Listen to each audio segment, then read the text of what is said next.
buenas tardes. Una cordial bienvenida a esta nueva sesión del 31º ciclo de conferencias de la Sociedad Española de Estudios Clásicos, Delegación de Madrid, que, como saben, lleva por título, como ven aquí, Enemigo a las puertas, encuentros hostiles en Grecia y Roma. Este es, como he dicho, el ciclo número 31 de nuestra andadura. Aprovecho para anunciar que la publicación del 30º ciclo del año pasado, un ciclo especial porque fue pues un número muy redondo y una conmemoración especial, ha tenido lugar y se va a poner en circulación y a la venta ya la semana que viene, ¿no? Es un gusto tener este libro llamado Aedes Sapientiae, Lecciones Magistrales del Mundo Clásico para el siglo XXI. Como recordarán, la idea era reunir a los grandes maestros de la filología clásica, de la historia antigua, de la filosofía antigua, en torno a este ciclo.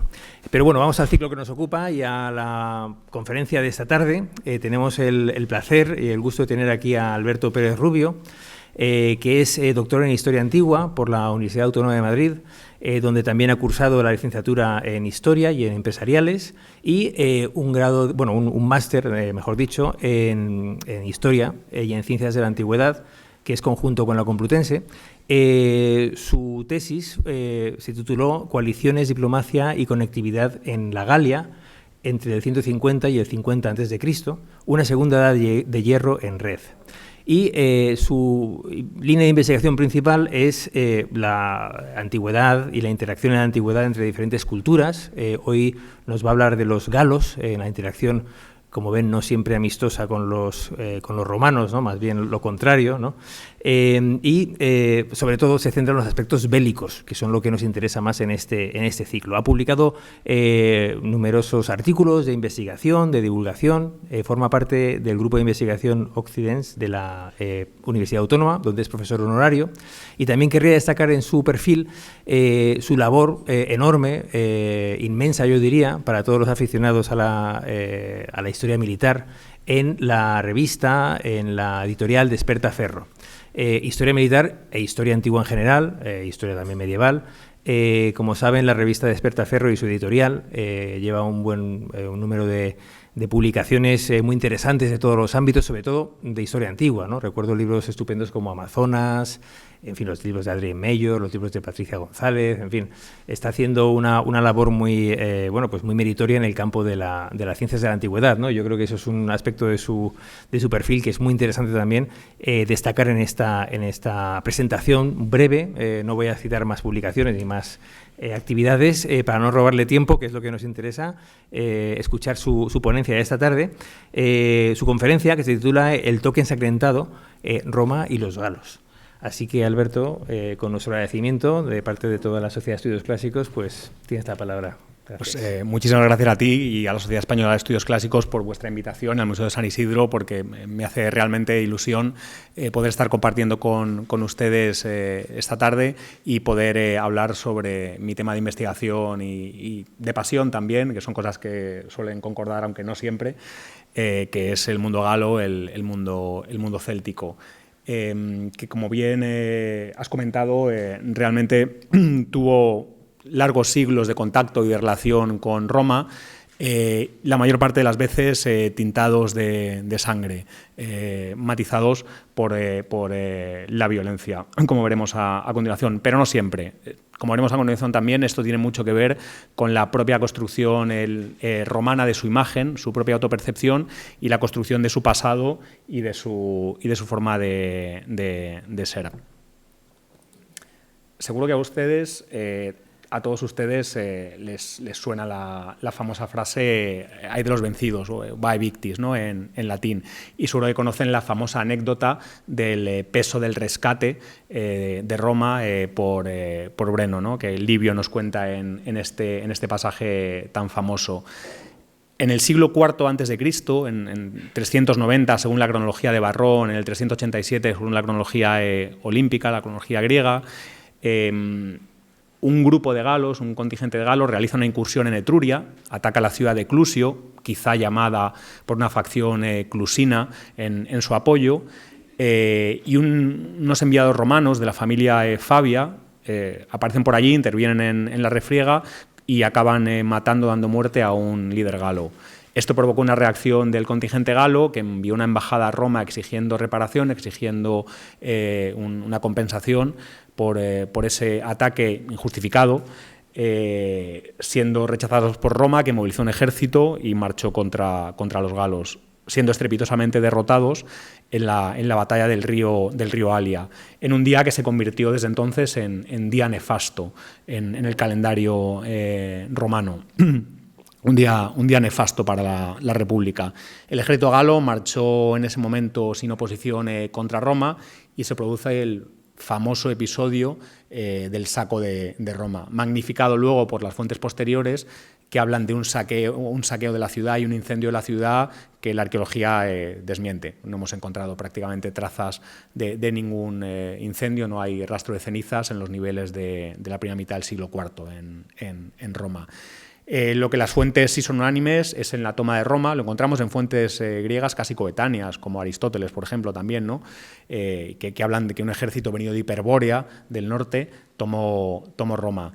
Y en las fuentes posteriores romanas, este evento es casi una segunda fundación de Roma. La toma de Roma por los galos y la posterior recuperación de Roma, exagerada por las fuentes. Por ejemplo, Livio, en este episodio es casi teatral, parece una película, porque en el momento en que está empezando el rescate, llega Camilo, el dictador de Roma, a la cabeza de un ejército y exclama: no es con oro sino con hierro cómo se rescata la patria, y bueno, da muerte a los galos y consigue recuperar el rescate. Sabemos que no es así, hay una divergencia total en las fuentes sobre el episodio. Cuando lees a Estrabón, cuando lees a Piano, cuando lees a Tito Livio, te das cuenta que probablemente los galos recibieron un rescate por abandonar Roma y volvieron a su territorio, al Agre Gallicus, en el Piceno, probablemente sin ser molestados por los romanos. En cualquier caso, lo importante es que este episodio constituye una cicatriz psicológica en la psique colectiva romana. A los romanos les iba a quedar a fuego esta humillación. Tened en cuenta que Roma no volvió a ser tomada sino 800 años después, en el 410, por los visigodos de Alarico. Roma no volvió a ser nunca tomada. Esto fue una marca en el honor y en la psique romana que condicionó en gran medida su trato hacia los galos en siglos posteriores y que también les sirve para marcar ese momento de segunda fundación, ¿no? Roma se recupera como un ave fénix en este momento, después de las cenizas falsas del saco de Roma. Pero es un episodio que creo que es fundamental para entender la relación entre Roma y los galos a partir de entonces. ¿Quién son estos galos? ¿Quién son los celtas? Las fuentes griegas los llaman Keltoi, Galatai, a estas gentes que viven en la Europa continental y que realizan incursiones e inmigran hacia el Mediterráneo. Las fuentes latinas los llaman Gali, los llaman Keltae. ¿Quién son realmente? La investigación moderna, desde el siglo XIX hasta ahora, los ha homogenizado bajo el término de celtas, para tratar de agrupar a todo este conjunto de comunidades que vivían en la Europa continental, entre el Canal de la Mancha y el Mar Negro prácticamente, y desde el Rin hasta la Galia Cisalpina, ¿no? hasta el valle del Po. Pero realmente este término es un término empobrecedor, reduccionista, porque bajo el paraguas de celtas hoy sabemos que probablemente había un grupo de comunidades muy diferentes. Hay quizá pues, una visión, una tabula rasa etnográfica que hacen los griegos y romanos para denominar a este conjunto de gentes que habitan en la Europa continental. Hemos tratado de hacer casar estas noticias en las fuentes, estos nombres de Keltoi, Galatae, Keltae, galos, celtas, gálatas, con la realidad arqueológica que encontramos bajo el suelo. Y es verdad que encontramos una serie de rasgos materiales comunes a estas comunidades, en algún caso más, en otros menos, que hemos venido a denominar cultura del Atén, por el yacimiento epónimo encontrado en el lago Neuchâtel en Suiza, ¿no? Que da nombre a toda la cultura arqueológica de la Segunda Edad del Hierro en la Europa continental, la Europa templada, entre el siglo V y el siglo I antes de Cristo. También hemos metido en la ecuación, en la batidora, las lenguas celtas. Sabemos que hay una rama de las lenguas indoeuropeas que son las lenguas célticas, que se hablaban, lo sabemos por epigrafía, por onomástica, por toponimia, que se hablaba en toda esta parte de Europa continental, pero que encontramos también, por ejemplo, encontramos una lengua celta en la península ibérica, en las serranías del sistema ibérico, el celtibérico, que más es la lengua celta, con más testimonio escrito del que contamos, con más epigrafía. Y sin embargo, los celtíberos no tienen una cultura material de latén, salvo en parte de su armamento. Su cultura material es autóctona, muy influenciada por el mundo ibérico y tiene poco que ver con la cultura arqueológica de latén, con la cultura que hemos asignado a los celtas continentales. Como ven, hacer este match, ¿no? Tratar de casar las noticias que nos dan las fuentes clásicas con lo que sabemos lingüísticamente, de dónde se hablaban lenguas celtas, y los testimonios de la arqueología es complicado, complejo, y no hay que caer en este reduccionismo falaz en el que a menudo caemos. Aunque dicho todo esto, sin embargo, sí que hay determinados rasgos que homogenizan a estas comunidades. Por ejemplo, una panoplia común.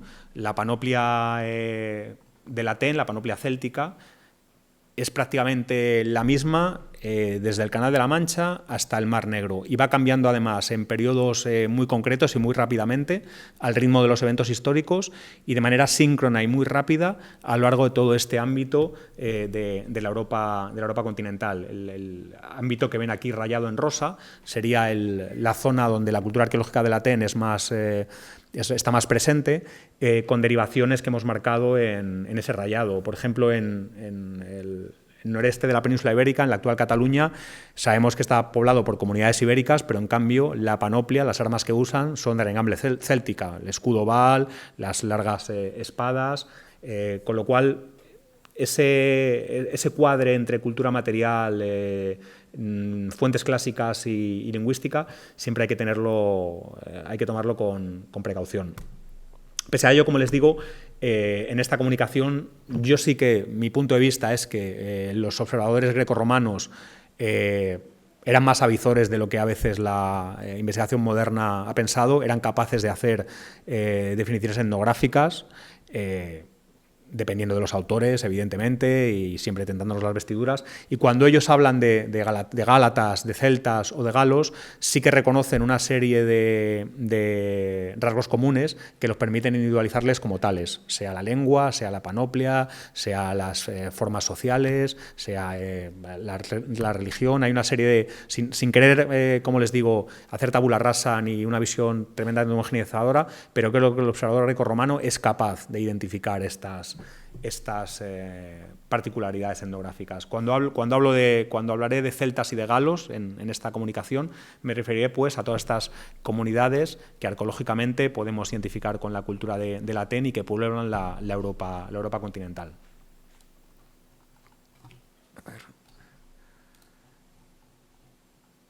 En las relaciones entre los galos y Roma podemos diferenciar tres fases que tienen mucho que ver, además, con las diferentes fases de la cultura de Latén, las diferentes fases históricas que viven estas comunidades.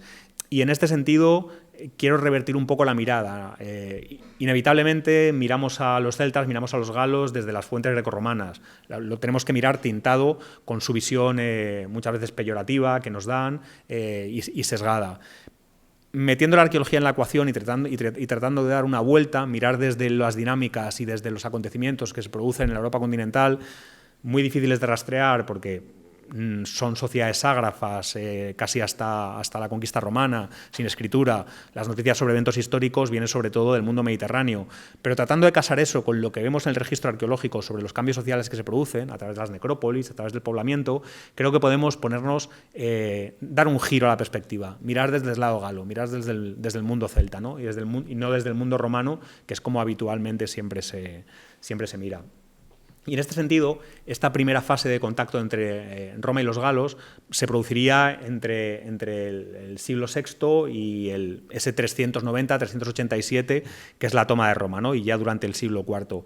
Durante el siglo V se produce la llegada de gentes de cultura material de Latén a la Galia Cisalpina, gentes regambre céltica.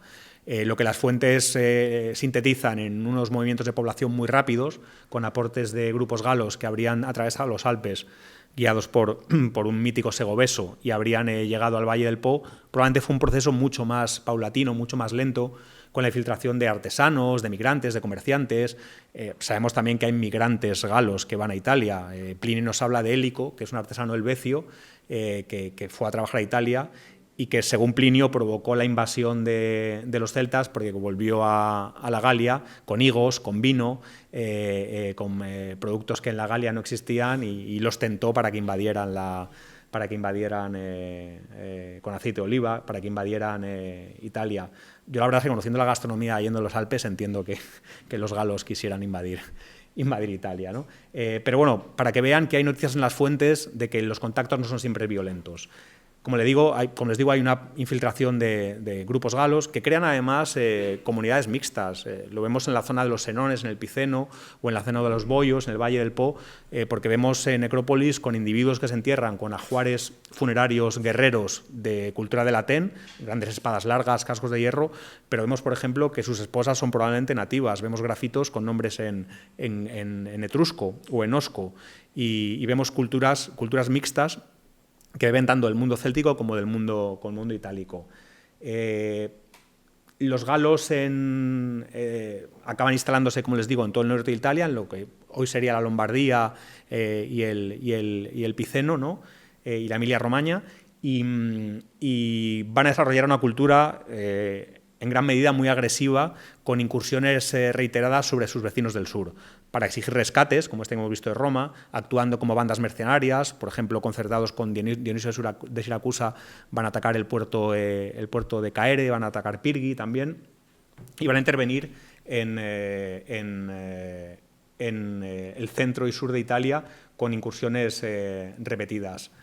Tenemos algún testimonio iconográfico muy temprano, incluso de ello, como esta representación sobre un estamnos falisco preciosa, en la que se ve, como pueden ver, un galo luchando desnudo, como sabemos que lo hacían en algunas ocasiones por las fuentes, ataviado con una cadena de suspensión. La cadena de suspensión es una forma de llevar la espada para que quede rígida, paralela a la pierna derecha, y poder correr sin que la vaina se entrecruce en las piernas y te haga caer. Y es muy típica del mundo galo, totalmente ajena al ámbito mediterráneo, y por eso se representa aquí. Esta representación es muy bonita porque, si ven, hay un par de aves picoteando a un cadáver, y hay algún investigador que lo ha relacionado con el mito también de la toma de Roma, que las ocas capitolinas habrían avisado de que los galos escalaban el Capitolio, y eso habría evitado la toma de Roma, ¿no? Los galos van a ser, desde ese momento, se van a convertir en la iconografía romana, itálica, y también en las fuentes, en un archienemigo, en un epítome del caos, de la barbarie, del peligro. Y en gran medida, como les comentaba en la introducción, esta percepción va a ser cultivada por las fuentes romanas, como una forma tanto de buscar cohesión. Esto les va a ayudar a cohesionarse en su conquista de Italia con otras comunidades, buscando lazos para hacer frente a la amenaza gala, como también para pintarse como esos defensores de la civilización frente a la barbarie y el caos, que son los bárbaros hiperbóreos norteños, que son los celtas. Esta construcción va a ser incluso reforzada en el siglo III. En el 279 a.C., como luego veremos más adelante, una incursión gala en los Balcanes acaba saqueando el santuario de Delfos, el ombligo del mundo, aunque luego será rechazada por una coalición de poleis griegas. Y igual que en Italia, en el mundo helenístico, en el mundo griego, los galos se van a convertir en los nuevos persas, en los nuevos titanes, en las nuevas amazonas. Van a ser otra amenaza perenne para la civilización, sobre todo cuando además veamos que hay un grupo galo que cruza el Esponto y se instala en Anatolia, los gálatas, y van a convertirse en una amenaza permanente, ¿no?, para las comunidades griegas de la Jonia. Y los galos van a ocupar ese papel simbólico, ¿no?, que antes ocupaban persas, titanes, amazonas, centauros, como el otro. Van a ser el epítome del otro, de la barbarie, de la amenaza para la civilización. Y, por ejemplo, el motivo del saqueo de Delfos, el motivo del saqueo de un santuario por galos sacrílegos, va a ser mimetizado en Roma, también en Italia. En la escultura, el bajorrelieve que vemos a la izquierda, del friso de Chivitalba, es un detalle con dos galos, como ven, desnudos otra vez, con su cadena de suspensión a la cintura, con sus mostachos, sus torques. Son una serie de marcadores étnicos que identifican muy bien a los galos en la plástica grecorromana y que se repiten ad nauseam. Los galos están huyendo. En el friso al completo se ve una diosa en un carro que está maldiciendo o que está atacando a estos galos sacrílegos que están huyendo. Se le cae a uno una pátera, una fiale, ¿no? Que abandonan su botín y están huyendo. Y se mimetiza el saqueo de Delfos en la iconografía también itálica, porque los galos habían saqueado también santuarios itálicos, probablemente el santuario de Afrodita en Pirgi también.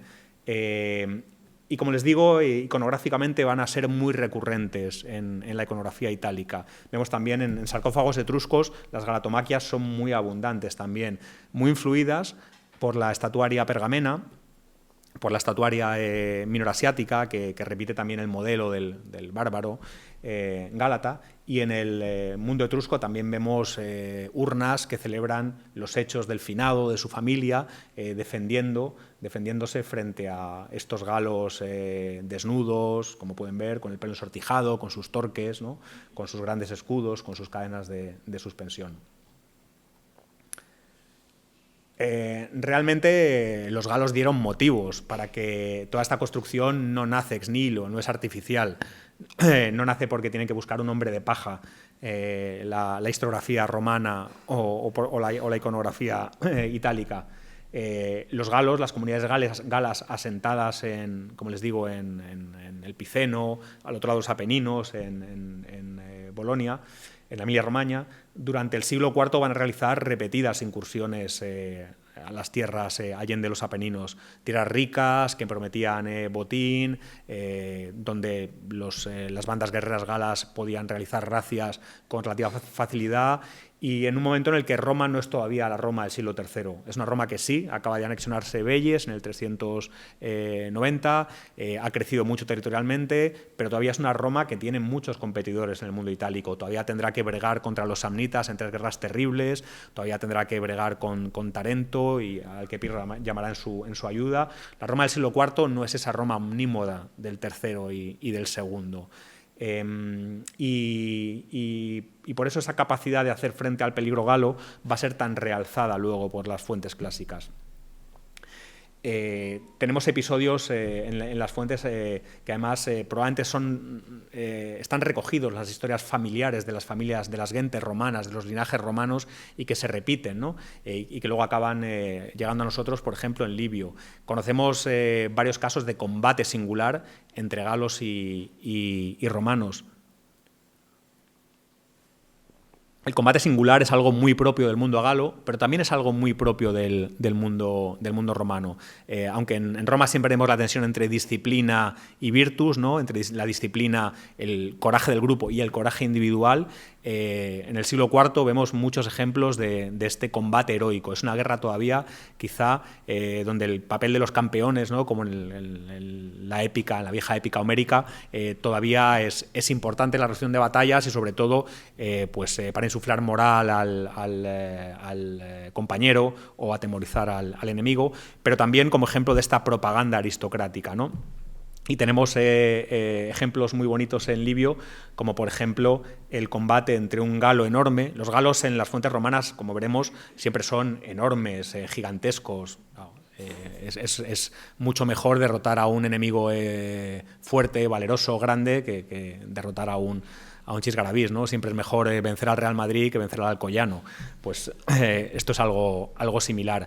Y este combate singular, por ejemplo, es precioso porque un romano, Manlio, vence a un campeón galo y le arrebata el torque, ¿no? Ese torque ensangrentado. El torque es el collar rígido de metal tan propio de la cultura gala. Le arrebata el collar y por eso recibió el cognomen, el sobrenombre de Torcuato, Manlio, el que lleva el torque, que luego legó a sus descendientes. Tenemos por ejemplo, otro episodio muy bonito de otro romano que vence a un galo con la ayuda de un cuervo que ataca al romano en la cara. Probablemente aquí hay un poco de todo. Conocemos cascos galos con una cimera con un cuervo metálico que al correr su dueño agitaría las alas, como el que aparece en una tumba en Ciumesti, en Rumanía. Y conocemos también mitos galos en que el cuervo es el animal de Lugh, de uno de los dioses galos, juega un papel importante. Quizá hay incluso un mito galo, como ha postulado algún investigador, transmutado y que ha llegado a la tradición romana. Pues bien, este galo recibió, si Manlio recibió el apellido de Torcuato, este otro romano recibió el cognomen de Corvino, porque el cuervo le había auxiliado en batalla. El combate individual, el combate de campeones, es uno de los rasgos típicos del mundo galo. No es ajeno al mundo romano, ni mucho menos, pero es algo muy, muy típico del mundo galo. Y es que en este mundo galo de los siglos IV, III antes de Cristo, encontramos que lo bélico, lo militar, es un factor fundamental para explicar la articulación y la jerarquía social. Lo podemos rastrear tanto en las fuentes, que nos habla del papel de los aristócratas rodeados de comitivas guerreras, que celebraban banquetes en los cuales los guerreros ocupaban un lugar, un sitio, en función de su valor, de su desempeño en batalla y de su rango. En esta ilustración, por ejemplo, que trata de reproducir la noticia que nos da Posidonio y que ha recogido Ateneo en los Dignos Sofistas, o también Diodoro, cómo se articularía un banquete galo, ¿no? Con unos guerreros principales y luego sus doriforoi, sus portadores de lanza, sentados a su lado, y sus ceroforoi, los que llevaban los escudos, de pie. Y además se repartía la comida en función de sus hechos de armas. Lo que podemos ver también por las necrópolis, estamos en un mundo en el siglo IV y III donde la población en Europa continental está atomizada. No hay ciudades, no hay nada parecido al urbanismo mediterráneo, sino que la gente vive en muy pequeñas aldeas o en residencias aristocráticas. No hay ciudades, como luego veremos más adelante en el mundo galo, y desde luego no hay nada como el urbanismo que encontramos en la Italia de la época o en el mundo griego. Entonces, la gente vive de esta manera dispersa, pero sin embargo son sociedades que son capaces de articularse para emprender expediciones guerreras a larga distancia, migraciones como las que hemos acabado de narrar para el poblamiento de Italia, o el ataque contra Roma, que evidentemente tuvo que suponer el concurso de muchas comunidades del mundo céltico.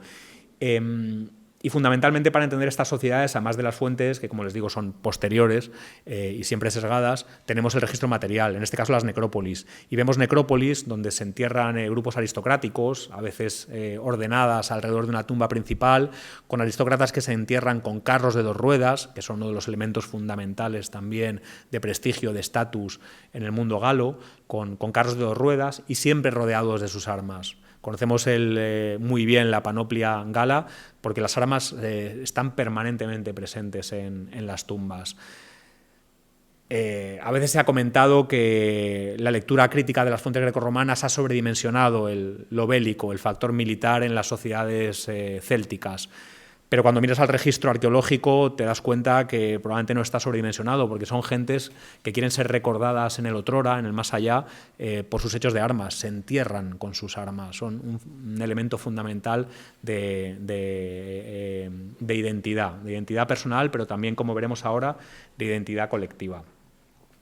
Porque si bien las ciudades, el urbanismo brilla por su ausencia, a partir de finales del siglo IV y sobre todo durante el siglo III, vemos a lo largo y ancho del mundo céltico una eclosión de santuarios que además tienen un marcado cariz guerrero. Como les decía, lo bélico, lo militar, lo marcial, ocupa un lugar fundamental en la estructuración social y en la enunciación de las identidades grupales, de las identidades colectivas en el mundo céltico. ¿Cómo lo sabemos? Porque en el siglo IV, en el siglo III, podemos empezar a percibir en el territorio arqueológicamente que se estructura, y lo vemos por marcadores territoriales como los santuarios. Aparecen este tipo de santuarios, como este que aparece en Gournay-Sous-Gagón, en lo que hoy es Bélgica, en la Galia en la Galia Bélgica, no, hoy en lo que hoy es Francia, perdón, en lo que era la Galia Bélgica en Roma, pero hoy es en la Picardía, es en Francia. Y encontramos estos santuarios que aparecen además con una planta similar a lo largo y ancho de la Galia, siempre con la misma orientación, con medidas muy similares, con la misma estructura, con este bozros, este foso, ¿no? En el centro y esa delimitación con un foso y con una zanja, lo cual nos habla de un mundo de creencias compartidas también por estas comunidades. Antes les decía que vemos que los cambios en la panoplia se difunden a lo largo y ancho del mundo celta muy rápidamente. Pues bien, este tipo de comportamientos religiosos y rituales tan similares indica evidentemente que estamos ante un mundo conectado donde hay prácticas culturales muy, muy comunes. ¿Por qué digo que son santuarios guerreros? Pues porque aparecen restos, infinitud de restos humanos, además de restos sacrificiales de animales, aparecen restos óseos humanos. Cadáveres con signos de traumatismo, cadáveres decapitados, y también se dedican armas, se dedican muchísimas armas. Gournay-Sous-Aragon tiene una vida de casi 2 siglos, vemos la evolución de la panoplia gala muy bien, se van depositando distintos sets de armas, y probablemente es el santuario de una pequeña comunidad gala, de un pagus, un cantón, una pequeña comunidad gala en la zona de la Picardía, en lo que luego será el territorio de la comunidad de los velóvacos, ya podemos ponerle ese nombre ya para la época de la guerra de las Galias. Pero sí conocemos santuarios mucho más tétricos y espectaculares. También en la Galia Bélgica, en el Valle del Somme, en lo que luego será territorio de los ambianos, el santuario de Ribemont-sur-Ancre. El santuario de Ribemont-sur-Ancre se ha excavado muy bien, es un santuario muy grande, y se ha podido contabilizar restos óseos de unos 1000 varones jóvenes, todos decapitados, no ha aparecido ni un solo cráneo, que además estarían colocados en lo que los franceses llaman el charnier, ¿no? Que sería esta especie de, sabemos por cómo ha quedado, esta especie de estrado donde habrían estado colocados todos los cadáveres decapitados con sus armas. Lo podemos datar a mediados, en el segundo cuarto, a mediados del siglo III a.C., y probablemente está erigido en el sitio de una batalla. Probablemente es un trofeo militar que conmemora una victoria de una comunidad gala sobre otra, quizá marcando la apropiación o probablemente marcando la apropiación del territorio, porque estos santuarios van a ser muy a menudo embriones, luego, 2 siglos después, embriones de poblaciones más grandes.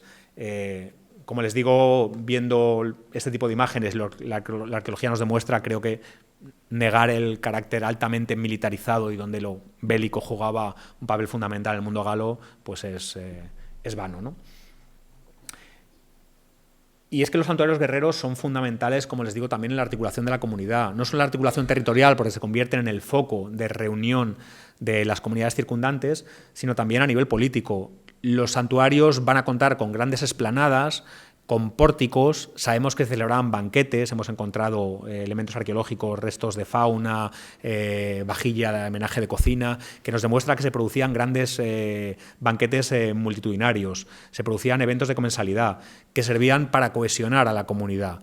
Sabemos que se producían también las asambleas políticas, lo sabemos, por ejemplo, porque César nos dice que en un oppidum de los tréveros, quizá Titelberg, que es el oppidum fundamental de los tréveros, una comunidad que está en el este de la Galia Bélgica, en lo que hoy es Luxemburgo, el bosque de las Ardenas.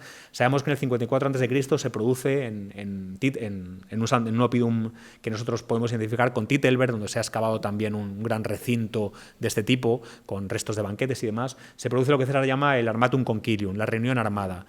César describe muy bien cómo eran estas reuniones armadas de los galos, estas asambleas. Todos los varones deberían acudir portando armas, y en ellas se decidían la entrada en guerra, acuerdos de paz, se elegían a jefes y a líderes, como por ejemplo a Vercingetorix en la asamblea de Bibracte en el 52 a.C., y el último que llegaba era sacrificado a los dioses, según nos cuenta Julio César en sus comentarios. Lo que César cuenta y lo que la arqueología cuenta casa muy bien para entender el papel, el rol central que los santuarios guerreros desempeñaban en la vida de las comunidades galas.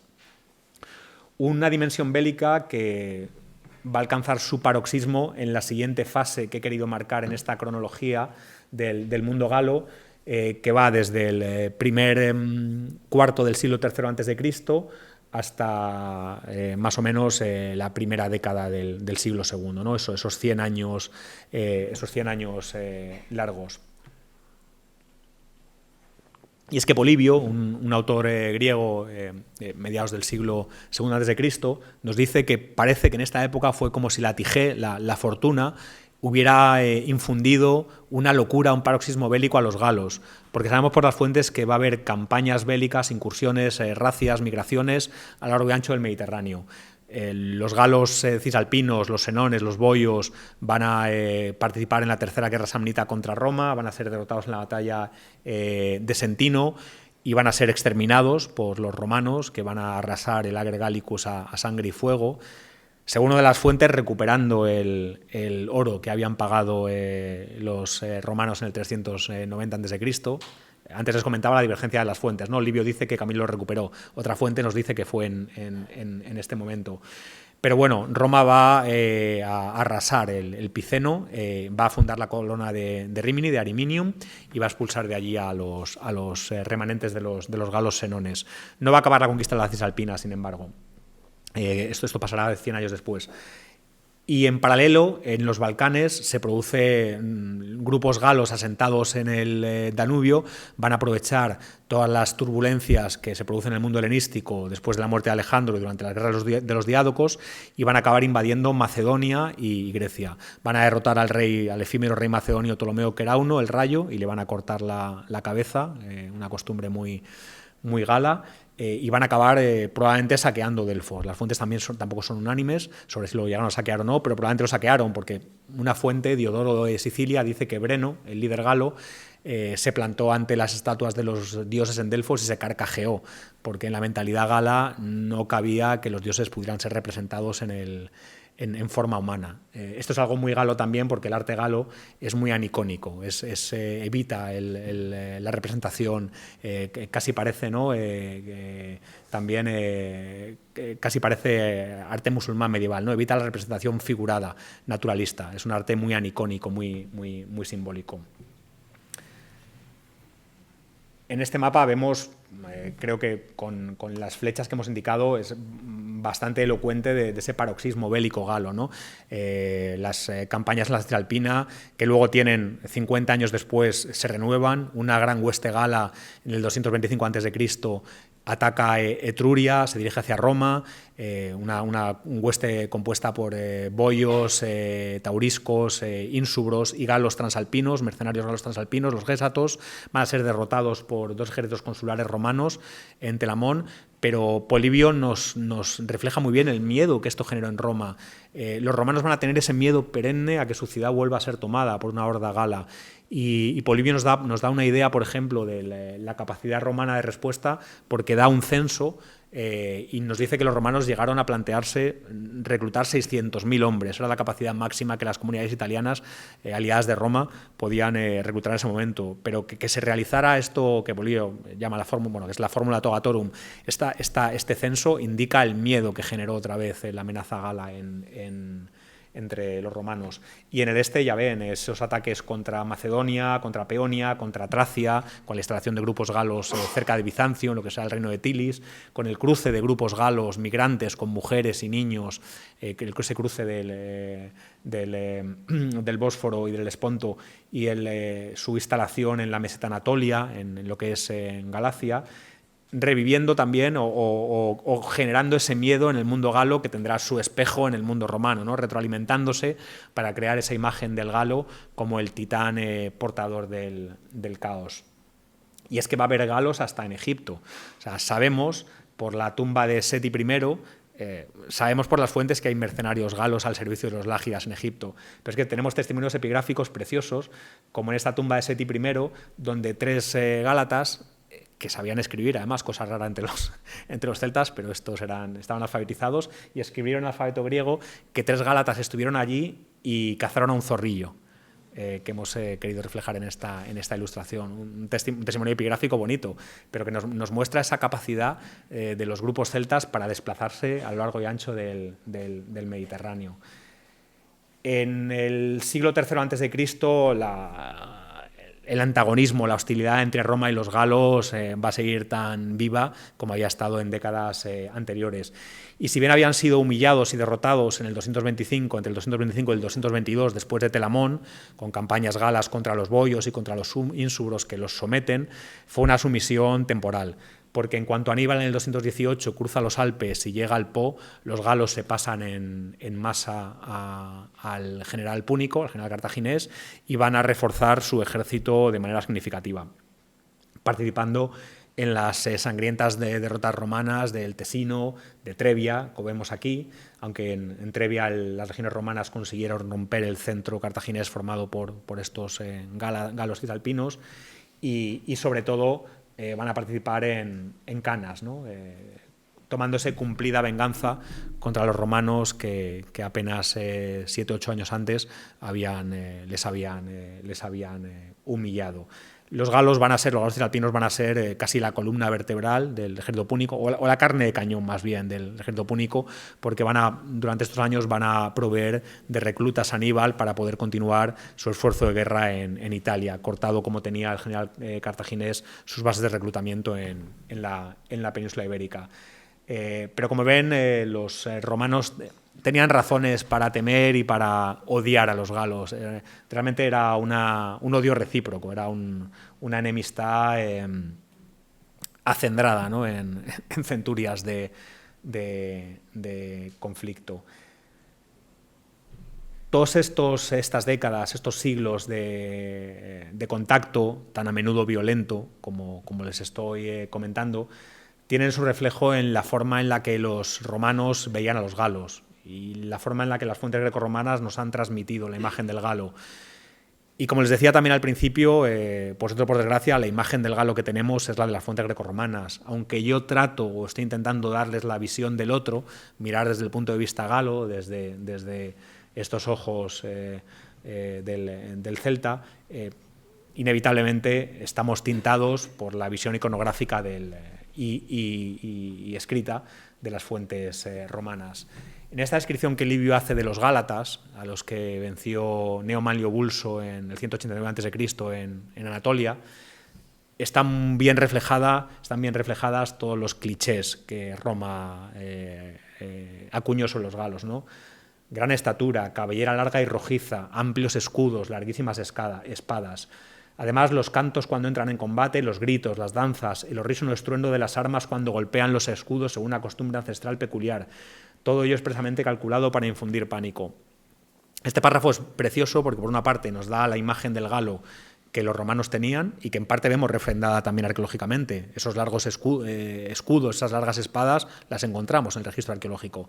La larga espada tajante de hierro celta, que es una maravilla de la tecnología porque forjar una espada de en ocasiones 90 centímetros, como son las hojas de las espadas galas, no está al alcance de cualquier herrero, eran realmente una maravilla. Y sí que se corresponde a lo que sabemos también por el registro arqueológico.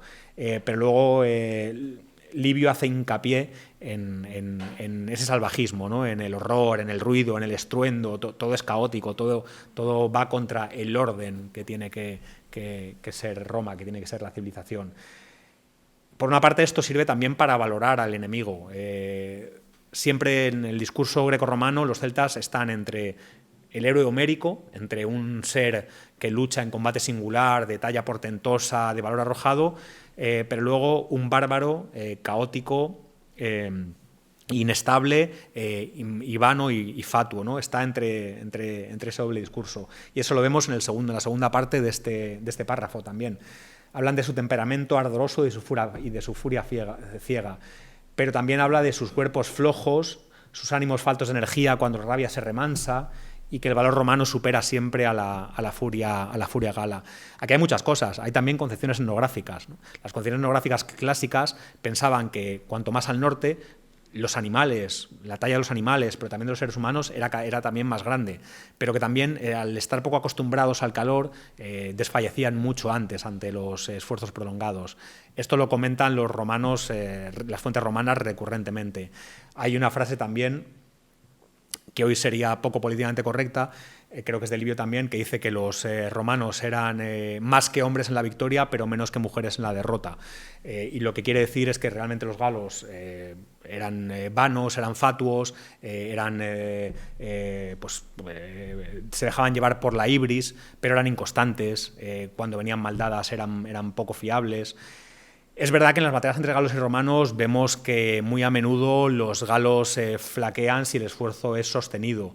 Pero esto, más que por motivos fisiológicos o de temperamento, tiene que ver probablemente porque los ejércitos galos están compuestos por pequeños grupos de guerreros profesionales, como esos que veíamos banqueteando en una imagen anterior, muy bregados, muy entrenados, y luego grandes levas de población no acostumbradas a la guerra.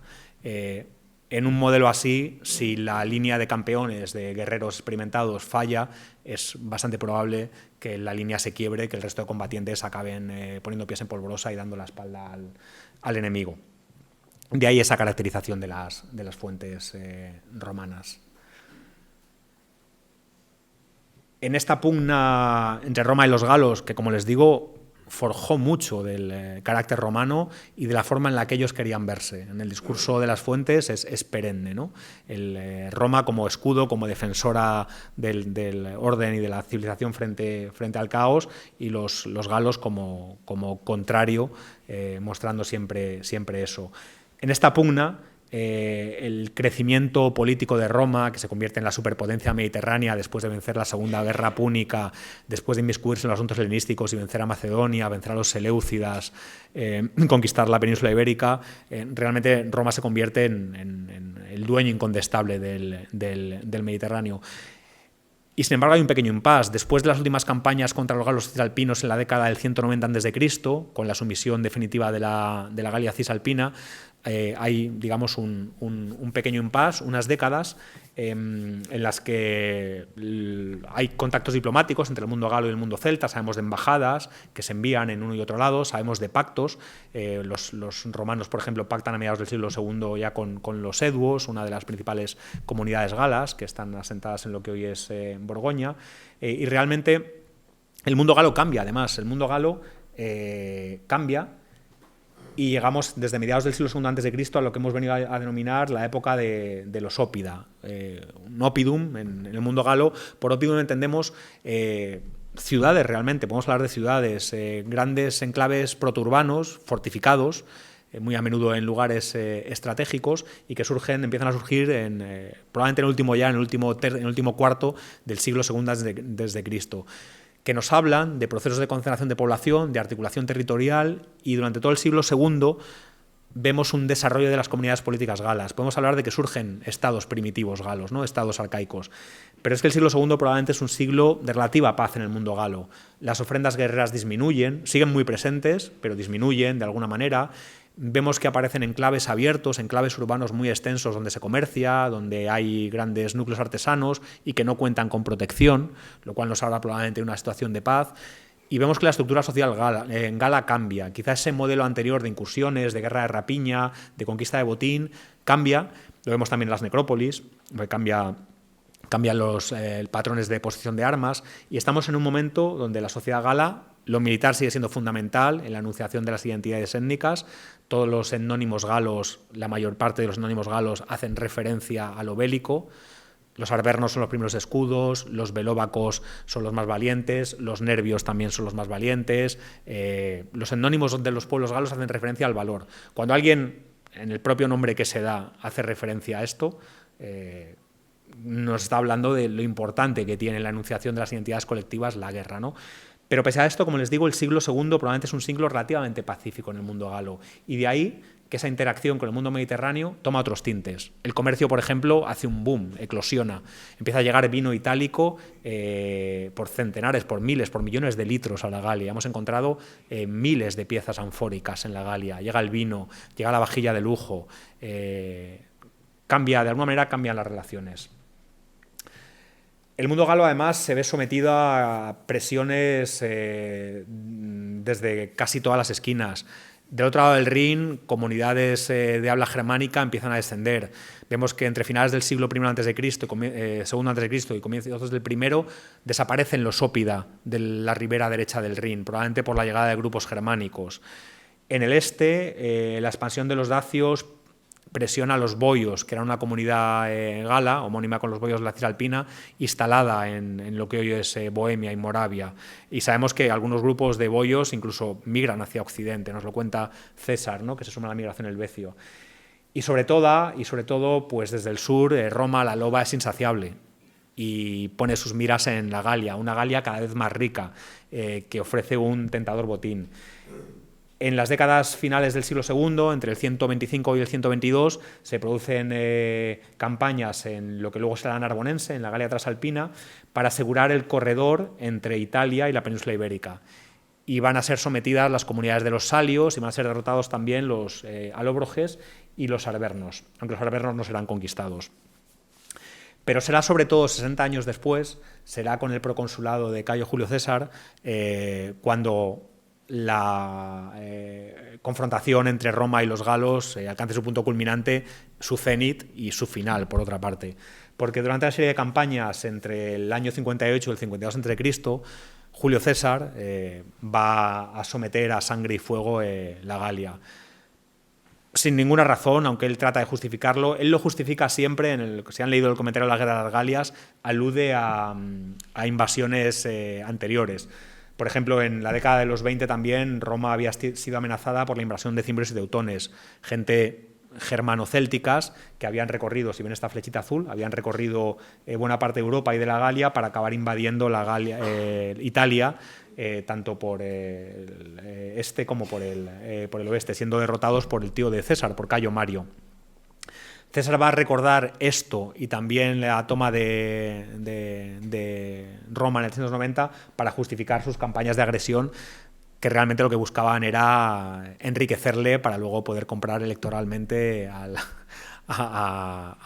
electorado romano, ¿no? Roma va con mercaderes detrás y a veces toma ciudades ya sabiendo el número de esclavos que va a hacer.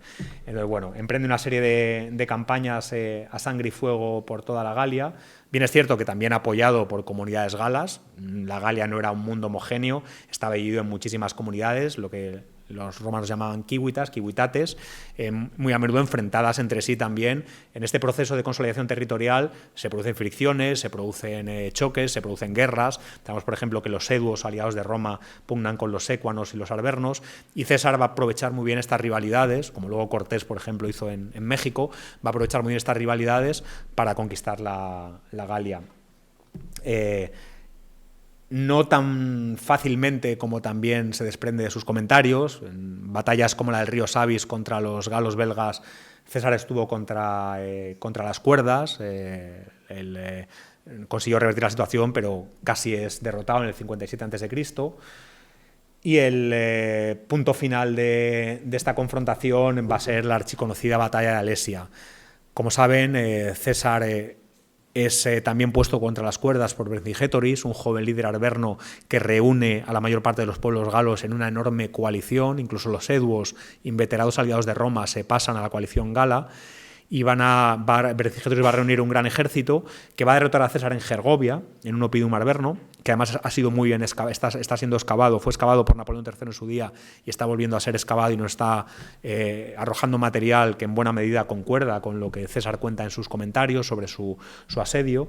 Pero después en la persecución de César, Vercingetorix va a refugiarse en Alesia, en otro oppidum, y allí va a ser copado por Julio César, que, como saben, va a plantear una doble circunvalación, una línea de asedio contra los galos que están en Alesia y otra para evitar que un enorme ejército de socorro galo, un enorme ejército, César habla de 200.000 hombres, probablemente fueran menos, pero esto nos habla del orden de magnitud del ejército galo, le atacase por la retaguardia.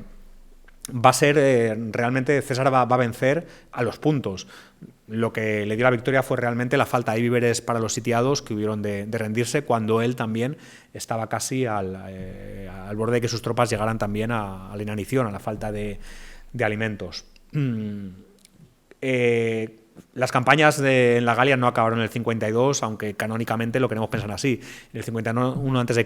César sigue teniendo que someter a los galos, y luego en época augustea, Agripa, por ejemplo, va a tener que realizar campañas en la Aquitania, en el Valle del Garona, también en la Galia Bélgica.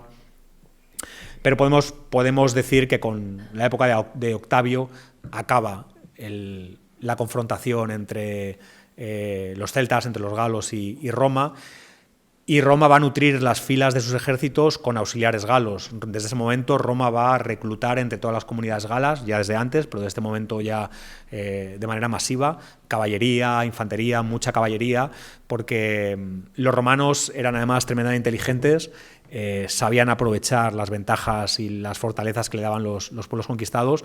Como les digo, van a reclutar muchísimos auxiliares entre los galos, pero es que además gran parte de las armas que nosotros entendemos como típicamente romanas son de origen galo. Las cotas de malla, ¿no?, esta armadura de anillas de hierro que vemos aquí con la que se protegen los legionarios romanos, es un invento romano, es un invento galo, según nos dice Varrón. Es un invento que se inventa probablemente en el este de la Céltica, en el Valle del Danubio, en finales del IV, principios del siglo III antes de Cristo. Todo el vocabulario de la equitación romana, o gran parte del vocabulario de la equitación romana, es de origen celta. Una palabra que ustedes quizá utilizan a menudo, como caballo, es de origen celta y se incorpora al latín por el contacto militar entre las comunidades célticas y los romanos. Toda esta historia que les he contado es tan lejana, de hace 2000 años, que puede parecer algo frío, algo, ¿no?, sin vida. Como les digo, no es sin vida, está incorporada a nuestro vocabulario. Cuando decimos caballo estamos utilizando una palabra que un galo del siglo III a.C. reconocería.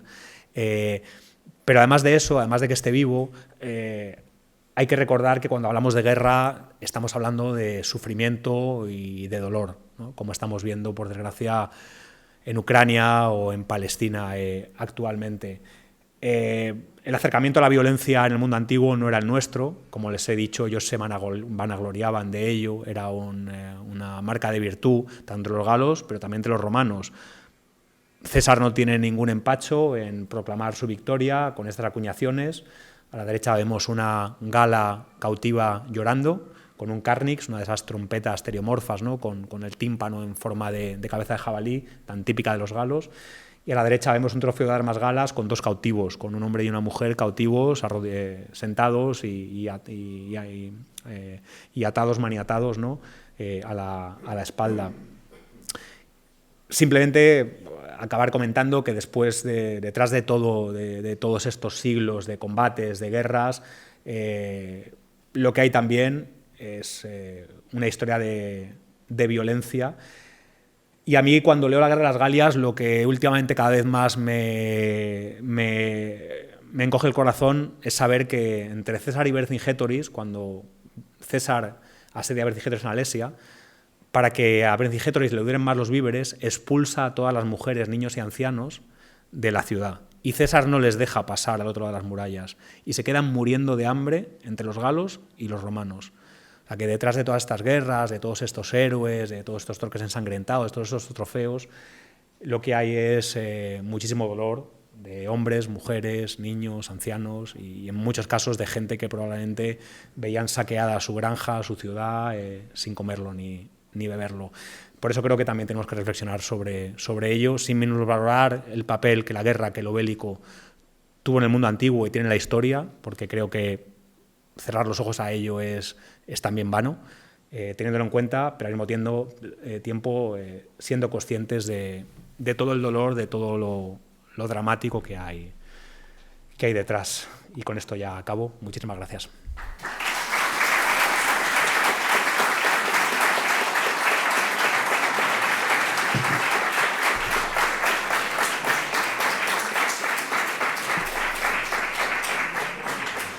Gracias.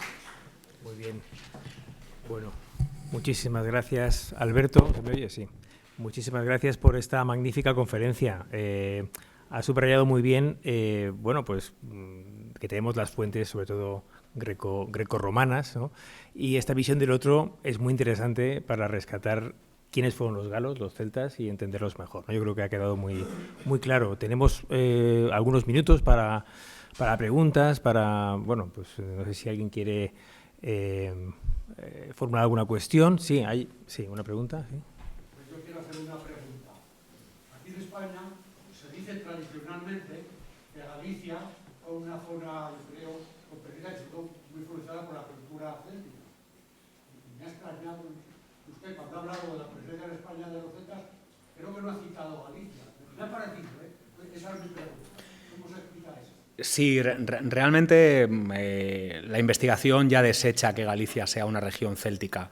El nombre, aunque tiene esa homofonía con lo galo, probablemente tiene otra derivación de Callaeci, no tiene nada que ver con los galos. La cultura material no tiene nada que ver con la cultura arqueológica del Aten. Lo que sabemos por onomástica, por epigrafía y demás, hay algunas palabras de origen celta, pero tiene más que ver quizá con la presencia de contingentes de cohortes militares celtibéricas auxiliares al servicio romano. Y realmente la construcción de Galicia con lo celta tiene mucho que ver con el romanticismo y con la búsqueda de una identidad nacional y de emparentarlo con el mundo atlántico, ¿no?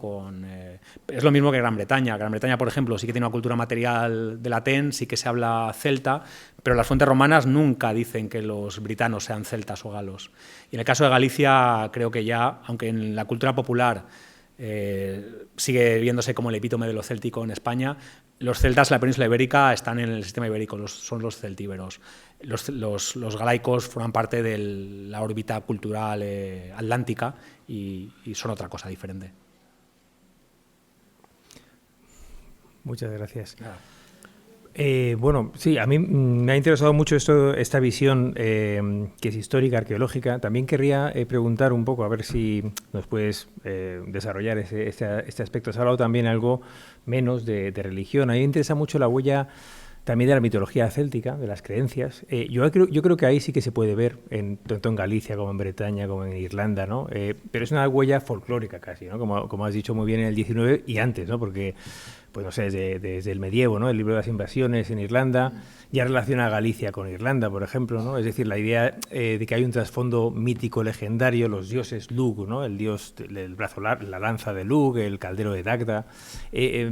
Claro, lo que pasa es que los romanos yo creo que no tenían mucha idea de estos dioses, ¿no? Porque en César o en Livio hay menciones de Tutatis, Tarani, estos dioses que conocemos también, como bien sabes, por la arqueología, ¿no? Cernunnos, ¿no? El caldero este famoso de Gundestrup, ¿no?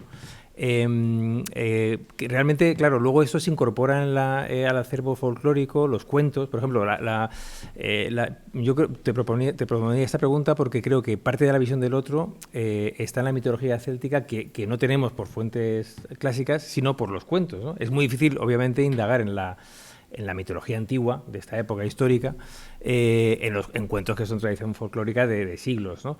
Que solamente han intentado los folcloristas, ¿no? Pero no sé si podría desarrollarnos algo más sobre, bueno, has dicho que hay mucha diversidad, sobre el tema de la religión y la mitología. ¿Tienen dioses compartidos? ¿Hay dioses regionales? ¿Qué nos podrías...? Claro, el problema es que la mitología céltica, de los celtas clásicos, siempre es interpretado a través de lo que sabemos por la épica insular, por la épica galesa e irlandesa, que se pone por escrito en época altomedieval, en época muy tardía. Entonces, coger la parte por el todo es complicado, ¿no? Estamos hablando de cuentos que se ponen por escrito 1000 años, 800 años después de lo que sabemos del mundo galo. Y claro, hacer estas inferencias es complicado, es peliagudo, ¿no? Siempre tienes que hacerlo con cuidado. ¿Es Cernunnos el dios del caldero de Gundestrup? Bueno, tenemos epígrafes ya de época galo-romana con dioses con cuernos de ciervo que son Cernunnos, entonces probablemente es Cernunnos. Pero, por ejemplo, Teutates, probablemente cada pueblo tenía su Teutates. Teutates significa el dios del pueblo. Teuta es pueblo, como Touta en Osco, por ejemplo, ¿no? Entonces, cada comunidad, como su virgen, como la virgen del pueblo, ¿no? La virgen de cada pueblo tiene su virgen, ¿no? Y la de mi pueblo es mejor que el tuyo. Pues cada comunidad gala probablemente tenía su Tutatis. Probablemente sí que había creencias compartidas, porque sabemos que hay una casta sacerdotal, están los druidas. César habla de los druidas, hay una casta sacerdotal que además tienen que tener durante 20 años una instrucción, memorizan leyes, memorizan mitos. Y, por ejemplo, el que veamos que determinados ritos, la forma de los santuarios o la forma de realizar ofrendas, con variantes, pero muy a menudo siguen patrones comunes, desde la Galia bélgica hasta la Galia aquitana, ¿no? O desde el Rin hasta la Mancha. Quizá tiene que ver con la existencia, o no, o quizá no, probablemente tiene que ver con la existencia de esta casta sacerdotal y sabemos, por ejemplo, también que los druidas, según César, tienen que ir a estudiar a Britania. Sabemos que existe esa casta sacerdotal y probablemente esto nos habla de un mundo de creencias compartidas. Lo que está claro es que el mundo galo, que como les digo además parece muy atomizado, es capaz de armar grandes expediciones con miles de hombres para atacar sitios como Delfos o como Roma. No atacas Delfos y Roma con 4 pelagatos. Tienes que formar un ejército y tienes que recorrer media Europa, aprovisionarle, y no puedes ir combatiendo Danubio abajo hasta Delfos. Tienes que aprovisionarte, tienes que hacer pactos con otra gente, tienes que juntarte con mucha gente. La diplomacia aquí juega un papel también. Y claro, para que toda esta gente se pongan en común, se pongan de acuerdo, tiene que haber algo que las una, tiene que haber capacidad de interlocución. Lo vemos en la cultura material, en las fíbulas, cómo los estilos se difunden muy rápidamente. Pero es que incluso, por ejemplo, en Anatolia, se pensaba que los gálatas quizá, desde que habían cruzado, habían cortado el lazo con Europa. No. Vemos que hasta el siglo II las fíbulas que aparecen en Anatolia siguen los estilos de Europa continental, siguen estando relacionados. Hay un cuento griego que cuenta que en una incursión gálata raptan a una mujer en Mileto y la llevan al sur de la Galia, a la zona de Masalia. Y su marido va a buscarla, se va apoyando en sus huéspedes, en su senoi en Italia, y llega hasta Masalia para negociar con el galo para que la devuelva. Acaba mal porque la mujer se ha enamorado del galo y le dice que tal, y como el galo dice que ha traicionado a su marido, le corta la cabeza a la mujer. La pobre es la que acaba pagando. Esto nos parece normal, pero en cambio se dice, se cuestiona, ¿y cómo un galo del sur de la Galia pudo ir hasta Mileto? Probablemente las investigaciones tradicionales dicen, no, esto probablemente es un cuento chino y se pone de esta manera pues para darle exotismo y tal. No nos extraña que un griego pudiera ir desde Mileto hasta Masalia, pero nos extraña que un galo pudiera ir desde Tolosa hasta Mileto. Y en cambio vemos que las fíbulas, por ejemplo, que aparecen en Anatolia y que no pueden desarrollarse artificialmente, o sea, siguen los estilos centroeuropeos. ¿Por qué? Porque sigue habiendo contacto, por ejemplo. O sea, hay una red de contactos que se apoya probablemente en mitos comunes, en creencias comunes,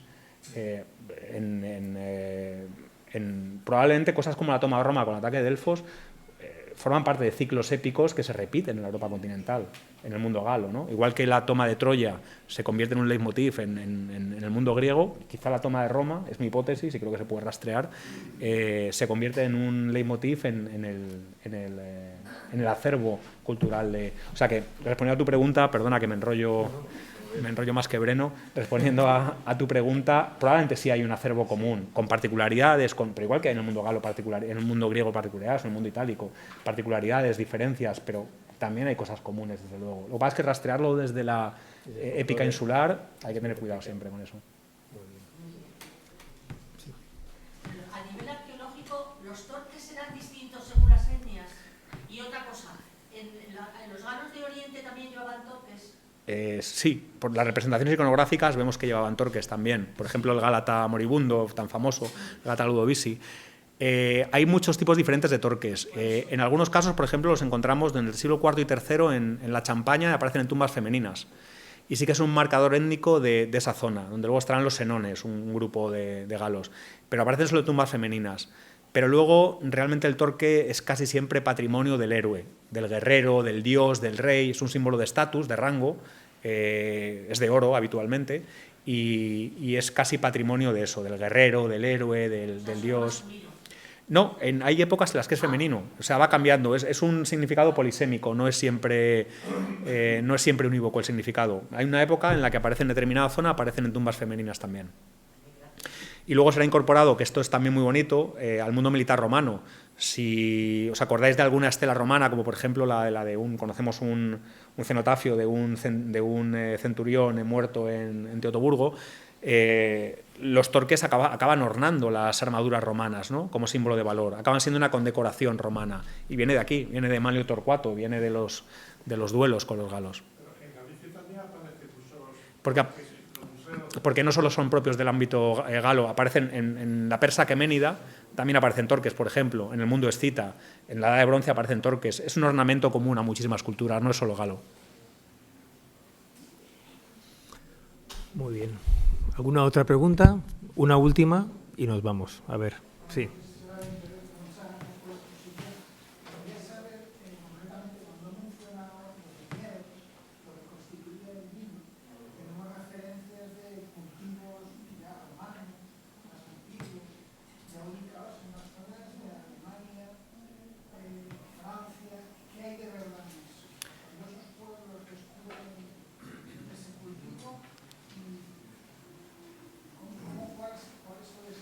Pues el vino llega al sur de la Galia con la conquista romana, en el siglo II a.C., y empieza a cultivarse rápidamente también.